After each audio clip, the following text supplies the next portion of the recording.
In a quiet, bustling compound in Lagos, two houses stood side by side, separated by a narrow dirt path that connected the homes of two longtime friends, Mama Amina and Mama Adama.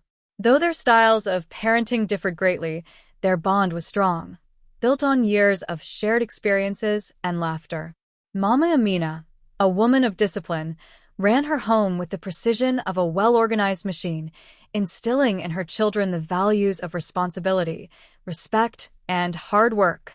Mama Adama, on the other hand, was more relaxed and flexible, nurturing her children with love and patience. Despite their differences, Amina's daughter, Zainab, and Adama's son, Tunde, had grown up together, inseparable from the moment they could walk. At 12 years old, they were more like siblings than friends, their daily lives entwined in a shared space of games, homework, and occasional mischief. It was not uncommon to hear their laughter echoing from one house to the other, a sound that was as familiar as the bird songs at dawn. One evening, as the sun dipped beneath the horizon, casting a warm orange glow over the compound, Zainab and Tunde sat at the dinner table, the smells of rice, beans, and stew filling the air. As they ate, Tunde, who had been quiet for most of the evening, suddenly broke the silence. "Mama Adama," he began, his voice hesitant, "I need a phone. All the kids at school have one. I feel out of place." Mama Adama, who had been stirring a pot of stew on the stove, turned and raised an eyebrow at him. "A phone," she repeated, her tone thoughtful. "But you're still so young, Tunde. Are you sure you're ready for that?" Tunde's eyes sparkled with a mixture of frustration and desire. "It's not just for games, Mama. All my classmates use their phones to study, to look up things for schoolwork, to chat with each other about class projects. Everyone has one, Mama. Everyone except me."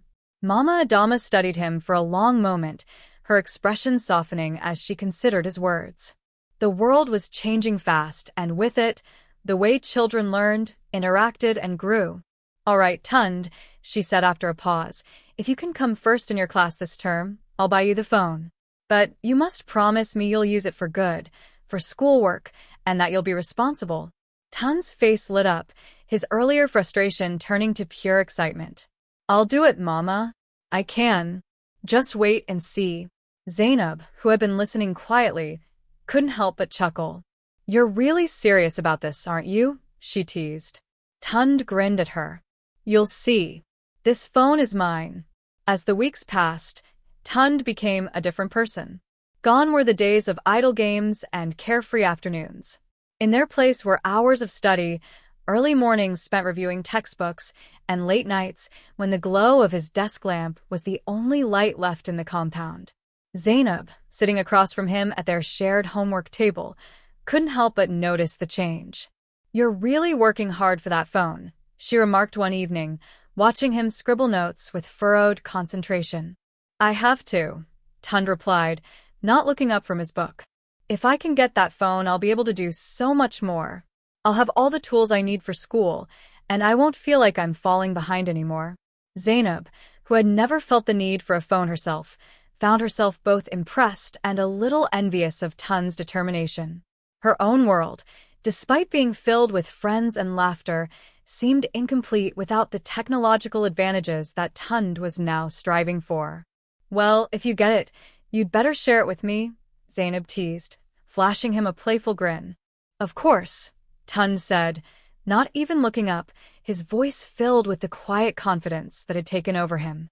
When the term ended, Tunde could barely contain his excitement as he approached Mama Adama, report card in hand. His heart beat wildly in his chest as he waved the sheet of paper in front of her. "Mama, look," he exclaimed. "I came first in my class." Mama Adama's eyes widened with pride as she took the report card from him.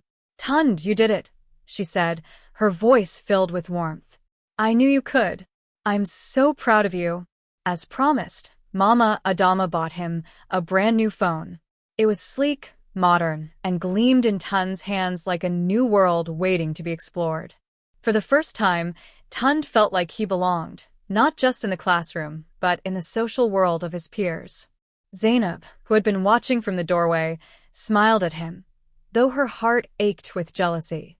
She didn't have a phone of her own, and her friends had long been talking about the wonders of social media, games, and apps that connected them in ways she couldn't understand. "That's a really nice phone, Tunde," Zainab said, her voice warm but tinged with envy. "Thanks, Zainab."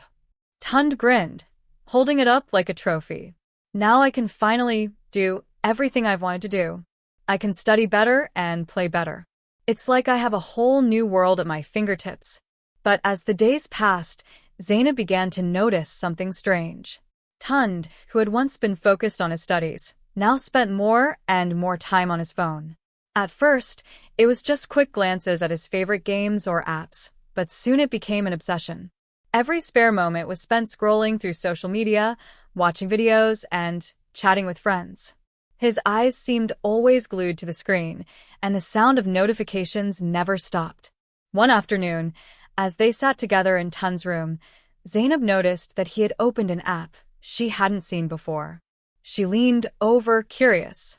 "What's this?" she asked, pointing to the screen. Tunde hesitated, his fingers pausing mid-scroll. "Oh, nothing," he said, his voice suddenly defensive. "It's just some funny videos. You know, memes and stuff." Zainab raised an eyebrow, unconvinced. "Funny videos?" she repeated, her voice skeptical. "They look different." Tunde shrugged, trying to act casual. "It's nothing, Zainab. Just videos. Let's watch one." Zainab's curiosity got the better of her, and she leaned in closer to the screen. The video was unlike anything they had ever seen before. It was adult content, the kind of thing that made Zainab uncomfortable. She pulled back, her face flushing. "I don't think we should watch this," Zainab said softly, her voice tinged with unease. Tunde, however, seemed unfazed. He tapped on another video, this time one that made Zainab even more uncomfortable. "It's not a big deal, Zainab," he said, though his own voice trembled slightly. "Everyone watches this stuff. It's just videos. Don't make it a big thing." Zainab's heart raced as she sat back in her chair, unsure of what to do. A part of her was curious about what Tunde was so eager to explore. But another part of her felt disgusted and confused. She had never thought of her world in these terms before. This was something else entirely. Something that felt wrong. "You know," she said, "I'm glad we had that talk. I feel like we're back to normal again." Tunde grinned, nodding. "Me too. I feel like I can breathe again." Zainab laughed. "Just don't go getting any crazy ideas again. I'm not letting you drag me into any more trouble." Tunde laughed along with her. "I promise. No more trouble. Just studying and hanging out like we used to." For a moment, they sat there together in comfortable silence, the weight of their past mistakes behind them. Zainab looked out at the sky, her mind drifting. She thought about the lessons they had learned, about the importance of boundaries, of friendship, and of not losing oneself in the pursuit of fleeting, shallow things. Tunde looked over at her, his voice quiet but full of sincerity. "Thanks for sticking by me, Zainab. I don't know what I'd do without you." Zainab turned to him, her smile wide and warm. "I'm not going anywhere, Tunde. You're my best friend. I've got your back, always." And with that, they both leaned back in their chairs, watching the stars begin to twinkle in the sky above. Though the world around them would continue to change, they knew one thing for certain. They were stronger together.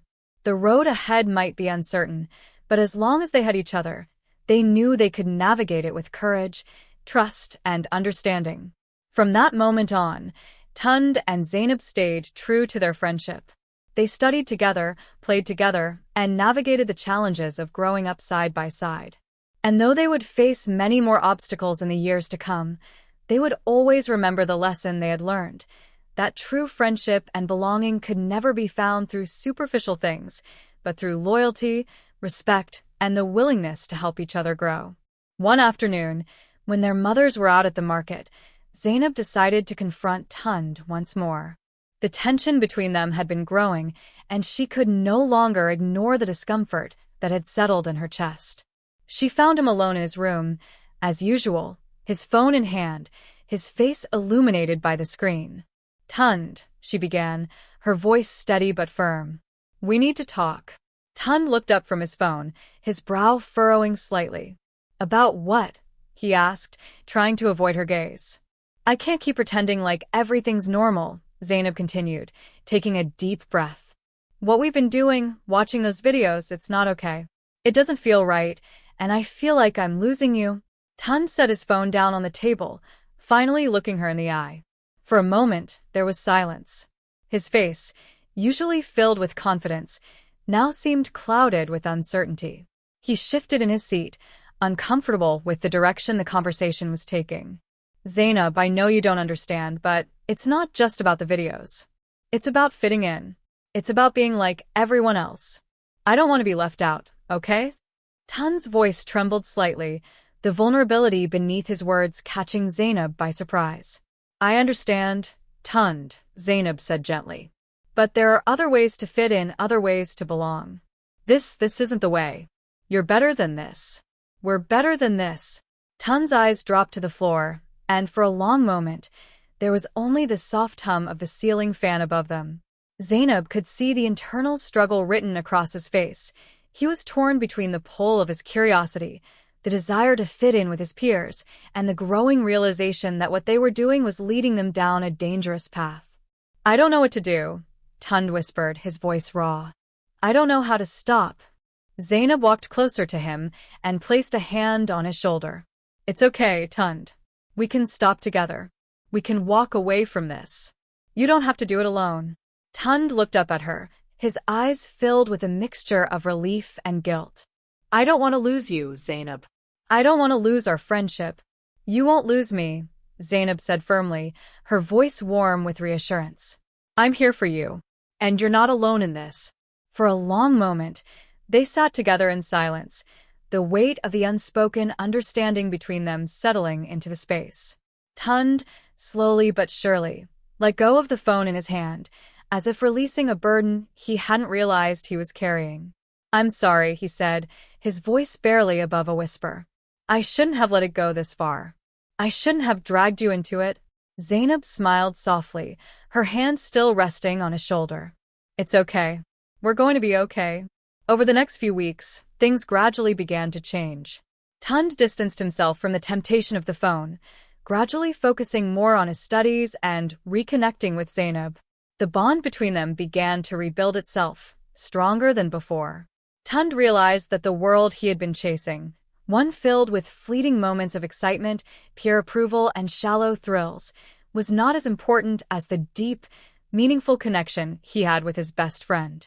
Zainab, too, had learned valuable lessons in the process. She had learned that friendship wasn't just about shared experiences or laughter. It was about being there for each other when things were tough, even when the world around you seemed to be pulling you in different directions. She had also come to realize that it wasn't enough to simply follow the crowd, to succumb to peer pressure. True belonging came from within, and it was something she and Tund had together, built on trust, respect, and understanding. One evening, as they sat on the porch of Tund's house, watching the sunset and listening to the sounds of the neighborhood settling into quiet, Zainab turned to Tund with a smile.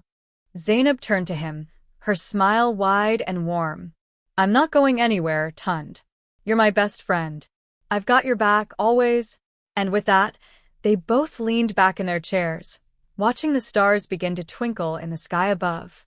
Though the world around them would continue to change, they knew one thing for certain. They were stronger together.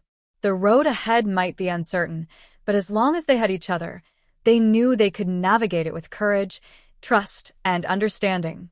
From that moment on, Tund and Zainab stayed true to their friendship. They studied together, played together, and navigated the challenges of growing up side by side. And though they would face many more obstacles in the years to come, they would always remember the lesson they had learned, that true friendship and belonging could never be found through superficial things, but through loyalty, respect, and the willingness to help each other grow.